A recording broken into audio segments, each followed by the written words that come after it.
Hello everyone, my name is Udit Pushkar and I am an IPS probationer selected in 2021.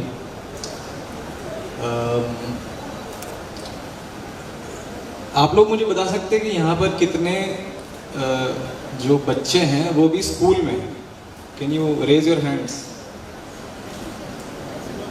Maximum. और कितने लोग हैं जो graduation कर रहे हैं या ग्रेजुएट हैं? ये भी काफ़ी है.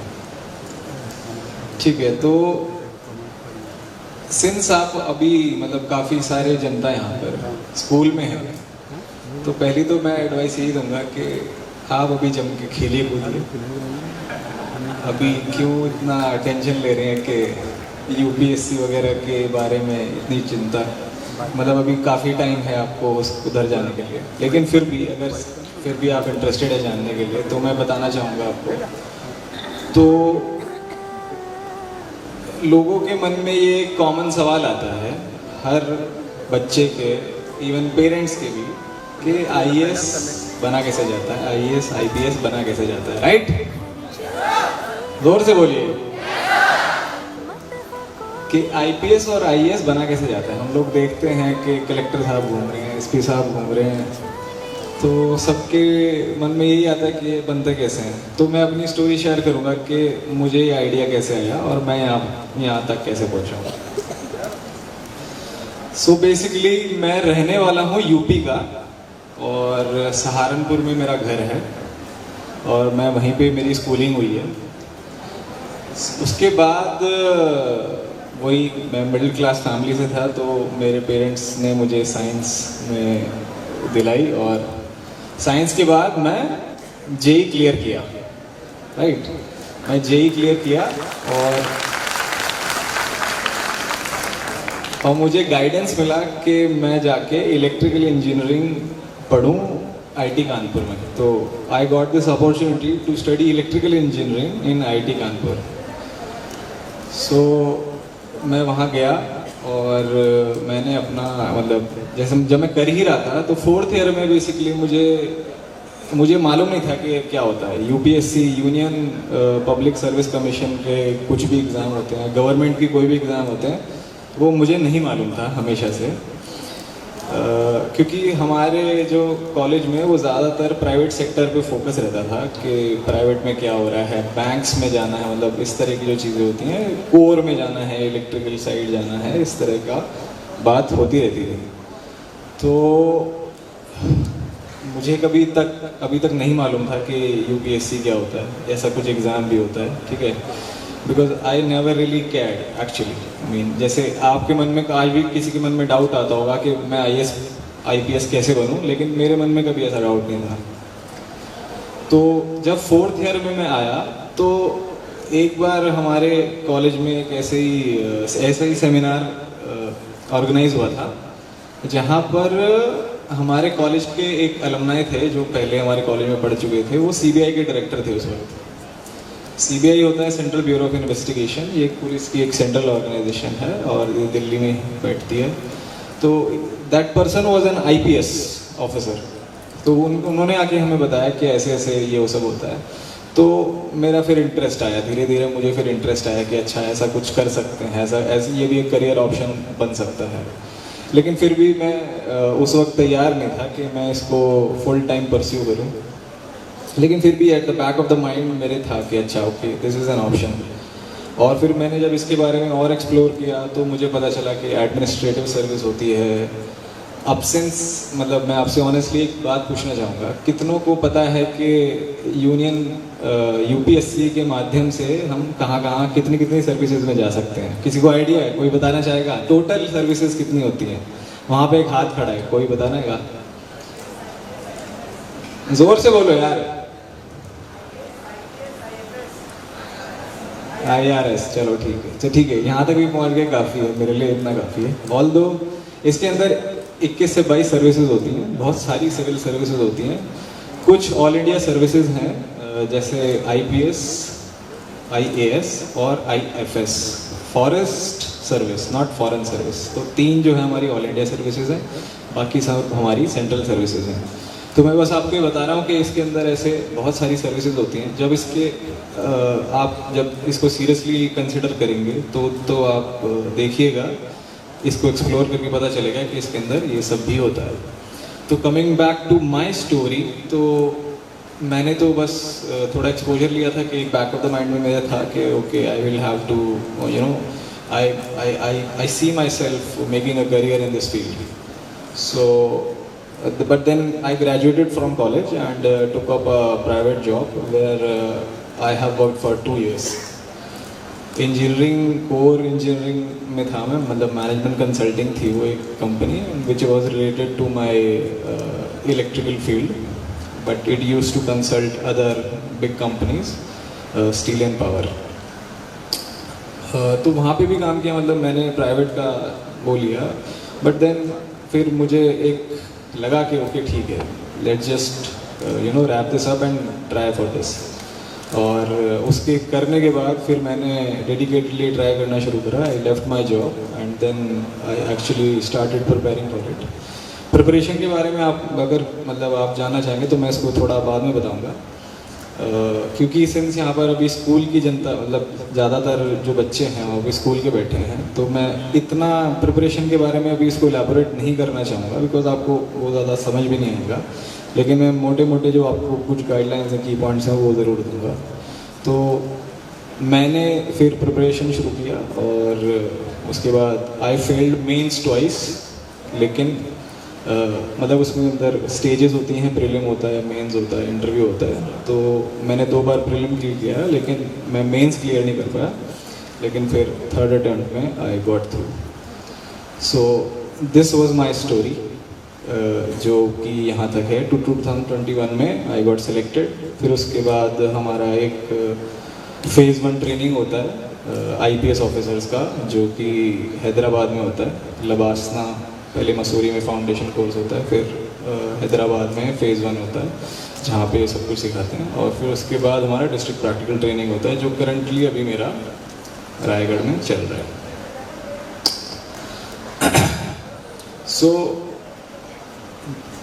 देयर आर फ्यू डाउट्स जो जैसे वहाँ पर भी लिखे हुए हैं कि जैसे किसी ने पूछा था कि how do I manage my time, how did I manage my time.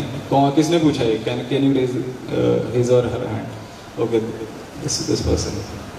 So time management के लिए मैं क्या बताऊँ आपको, मतलब इट्स लाइक हर दिन एक अलग ही बैटल है वो।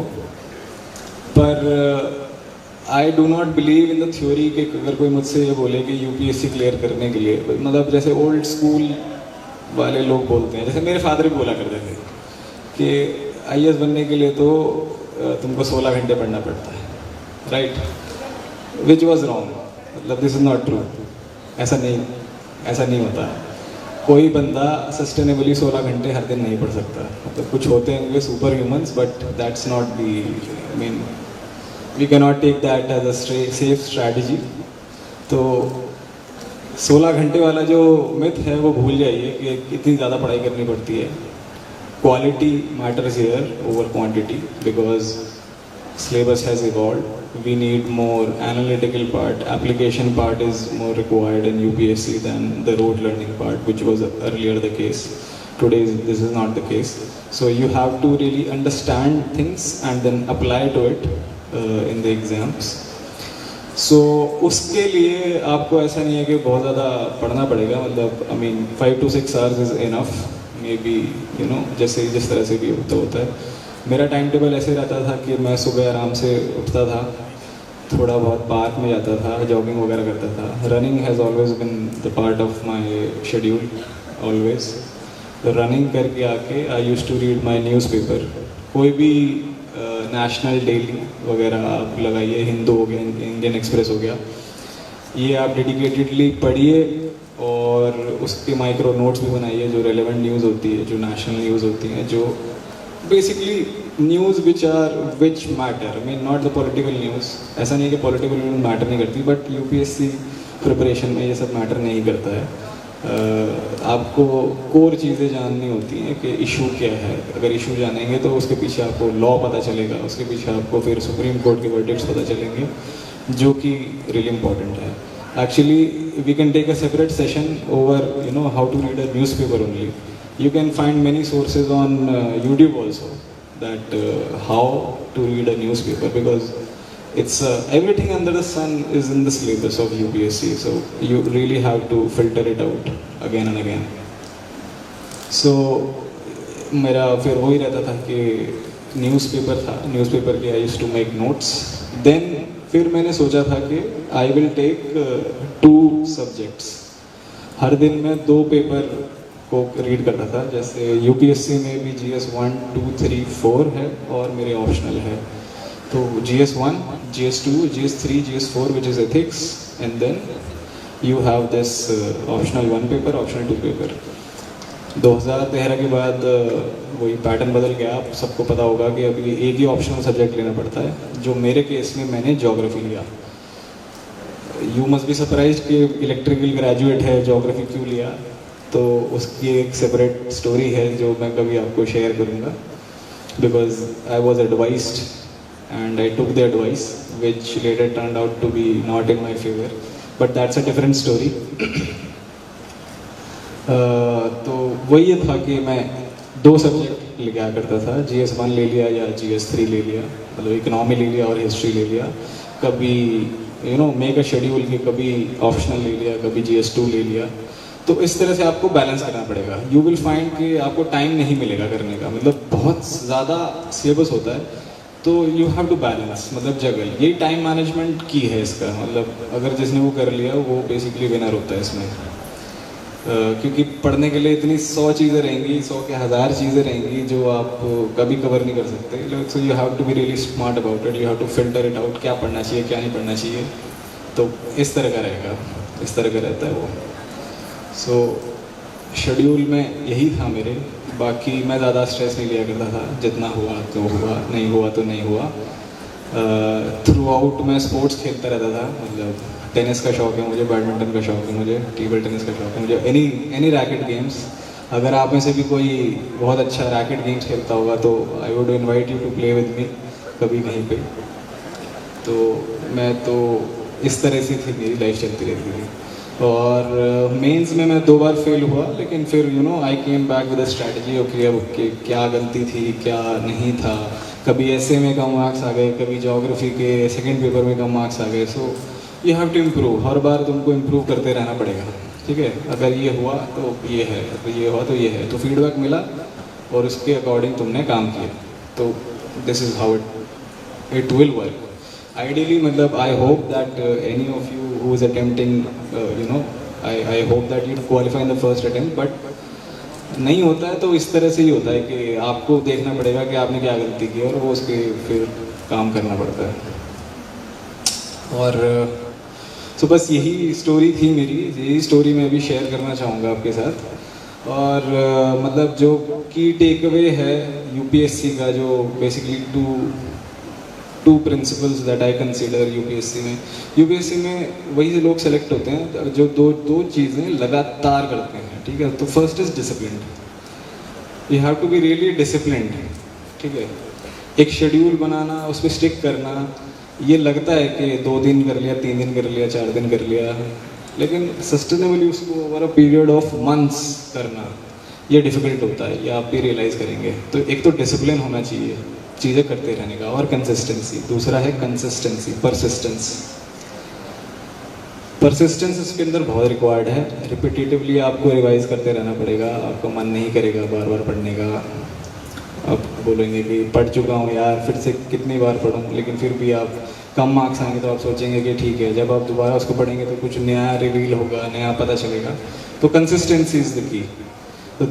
तो दो चीज़ें हैं, discipline and consistency, that I think in my opinion are the 2 key ingredients required for clearing any competitive examination and particularly the UPSC civil service examination. इसी के साथ मैं बेसिकली अपना ये जो इसको एंड कंक्लूड करना चाहूँगा. और बेसिकली एक एडवाइस और देना चाहूँगा कि जो बच्चे अभी स्पोर्ट्स में नहीं इन्वॉल्व हैं वो स्पोर्ट्स में इन्वॉल्व हैं. मैं बचपन से I have always been a sports person, ठीक है। मैं क्लास 5th से मुझे एक स्पोर्ट मिल गया था और उसने मेरी लाइफ को बहुत मीनिंग दिया। I would urge the parents also, the teachers also, that sports plays a very great role in our lives, ठीक है। आप माने या ना माने, ये एक्चुअली में आपको काफ़ी हेल्प करता है। मतलब ये कुछ कुछ जो क्वालिटीज़ होती हैं ना, for example you know this temperament, this sportsmanship, चीज़ें अलग तरीके से देखने की, working under pressure, crisis situation solve करना, मतलब यू नो प्रेशर के अंदर क्रम्बल ना होना, ये सब चीज़ें स्पोर्ट्स सिखाता है कंपेटिटिवली अगर आप खेलेंगे तो यही मेरी रिक्वेस्ट रहेगी आप सबसे, पेरेंट्स से भी, स्टूडेंट्स से भी, जो भी ग्रेजुएट्स हैं, pick a sport, okay. It will keep you physically healthy, it will keep you mentally very healthy. You will have so much clarity of thoughts, you will have you know little or no stress, and you will you will cope up with everything that's going on in your life. तो pick a sport, एक ना एक चीज़ ज़रूर खेलिए, कुछ भी खेलिए, cricket खेलिए, टेनिस खेलिए, जो भी खेलना है खेलिए, बट ज़रूर खेलिए, ठीक है। So thank you, this is from me. Thank you very much for giving me a patient hearing.